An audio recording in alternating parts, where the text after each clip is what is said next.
Indeks harga saham gabungan ditutup melemah 43,68 poin atau turun 0,67% ke 6.471,94. 7 dari 11 indeks anjlok ke zona merah dengan indeks sektoral teknologi terkoreksi paling dalam sekitar 11,20%.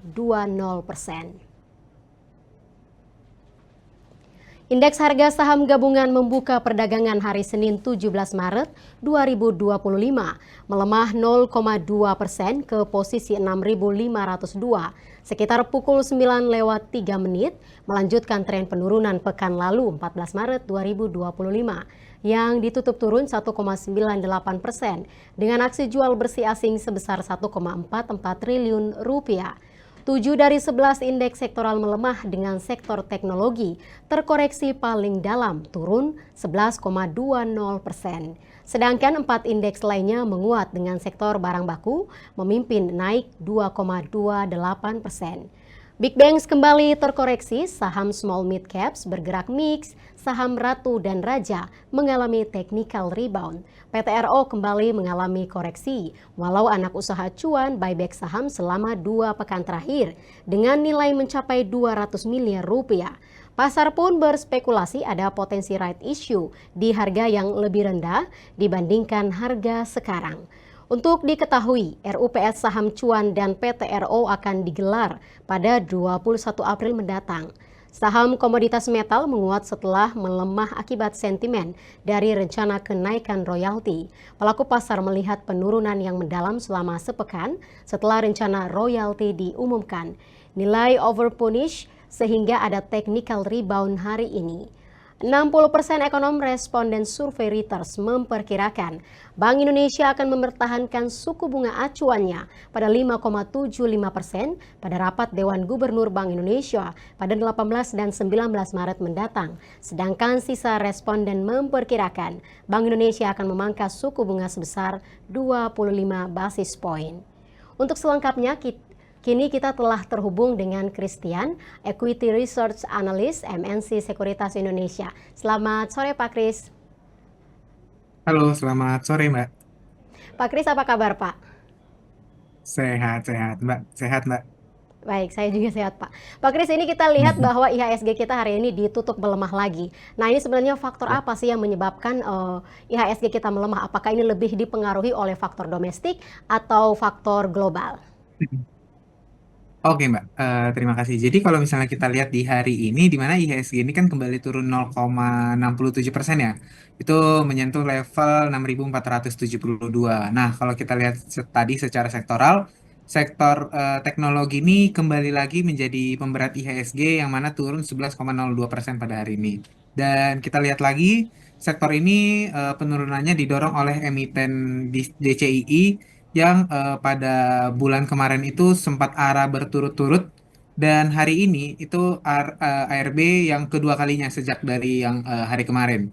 Nah, kalau misalnya kita lihat dari aksi ini dapat diindikasikan ini saat ini sedang ada aksi taking profit dari para investor sehingga banyak investor yang kembali menjual saham DCII tersebut dan ya kita memperkirakan juga besok akan ada kemungkinan untuk saham ini kembali ada aksi taking profit. Dan di sisi lain saat ini juga kita masih melihat para investor masih wait and see terhadap keputusan BI Rate pada hari Rabu besok dan juga keputusan The Fed pada hari Kamis dini hari nanti, Mbak.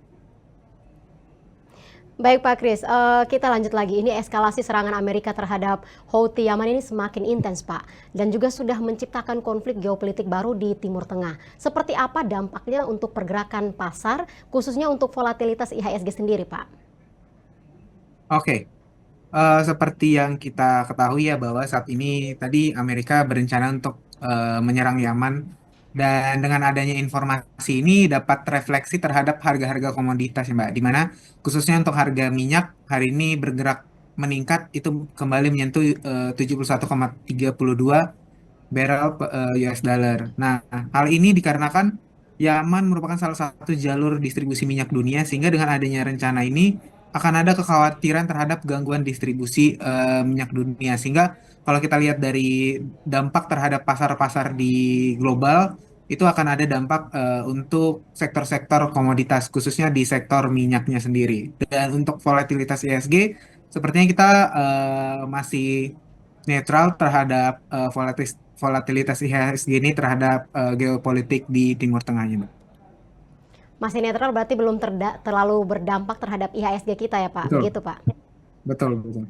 Baik Pak Kris, ini 60% ekonom responden survei Reuters ini kan memperkirakan kalau Bank Indonesia ya akan mempertahankan suku bunga acuan pada 5,75%. Nah sisanya itu kan memperkirakan Bank Indonesia memangkas suku bunga sebesar 25 basis poin. Nah apa posisi dan analisis MNC Sekuritas, lalu apa dampaknya untuk IHSG kita sendiri Pak?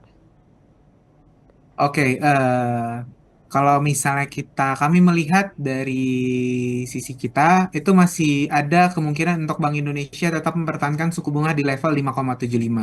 Di mana hal ini sehubungan dengan nilai tukar rupiah yang masih dalam tren high volatility. Tetapi meskipun begitu tetap ada peluang untuk Bank Indonesia menurunkan suku bunga sebesar 25 basis poin, di mana hal tersebut dikarenakan untuk mendukung pertumbuhan ekonomi Indonesia yang saat ini kita masih bisa bilang dalam kondisi yang melemah. Dan kalau kita melihat kembali perang dagang yang terjadi kemarin, perang dagang ini dapat memberi dampak yang signifikan terhadap negara-negara emerging market yang menekan nilai tukar dari mata uang negara tersebut. Sehingga kalau kita hubungkan dengan keputusan Bank Indonesia, sepertinya Bank Indonesia masih akan tetap mempertahankan suku bunga di level 5,75 gitu. Baik Pak Kris, net interest margin BBCA ini kan mengalami penurunan pada Februari 2025 ke angka 5,4%. Nah, apakah pendapatan BBCA ini akan turun juga jika diasumsikan dengan pergerakan net interest margin BBCA 5 tahun terakhir? Nah, apakah BBCA juga harus melakukan efisiensi? Apa analisis Anda, Pak? Oke, kalau misalnya kita melihat NIM BBCA yang turun 5,4% atau bisa dikatakan penurunan ini cenderung moderat. Ini merupakan salah satu siklus normal untuk di sektor perbankan pada awal tahun. Dan pendapatan bank kami mengharapkan tidak turun karena ketika pendapatan turun, maka likuiditinya bisa akan semakin terbatas. Karena pada saat ini permintaan loan kita perkirakan masih sangat tinggi, tetapi kondisi likuiditinya yang cukup terbatas. Nah, kalau misalnya kita lihat masuk ke efisiensi, saat ini perusahaan juga sudah melakukan efisiensi OPEX-nya sendiri ya, khususnya untuk di cabang-cabangnya.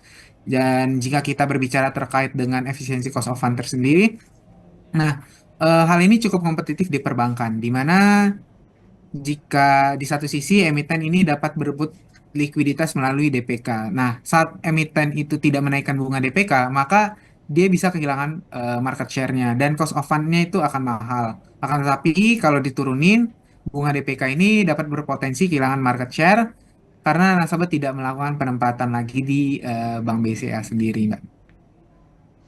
Baik Pak Kris, berarti penurunan ini ya memang cenderung moderat dan sering terjadi ya Pak dalam sektor perbankan khususnya di awal tahun, begitu Pak? Iya, betul. Jadi masih cenderung moderat dan ini merupakan siklus normal untuk perbankan awal tahun. Baik Pak, pertanyaan terakhir Pak Kris, ini seperti apa pergerakan IHSG untuk esok hari dan apa saja trading idea saham-saham pilihan Anda Pak? Oke, kami memperkirakan untuk besok pergerakan IHSG masih cenderung 50-50, dalam artian masih terdapat potensi koreksi, itu nanti akan menguji di area 6413. Tapi selama masih mampu berada di atas 6361, maka IHSG akan berpeluang untuk menguji resistennya di level 6567 sampai 6682. Dan untuk trading ideas, yang pertama ada TINS, itu buy on weakness, dengan TP-nya itu 1090 sampai dengan 1145. Kemudian ada LSIP buy on weakness, itu TP-nya 1165 sampai dengan 1165. Dan akan ada yang ketiga itu ada aman spec buy dengan TP 6700 sampai dengan 7275, Mbak. Baik Pak, berarti untuk esok hari ya masih 50-50 saja dengan potensi koreksi yang tidak terlalu berarti ya Pak? Ya, betul sih. Baik, terima kasih Christian Equity, Research Analyst MNC Sekuritas Indonesia untuk waktu serta analisisnya. Selamat beraktivitas kembali Pak. Terima kasih.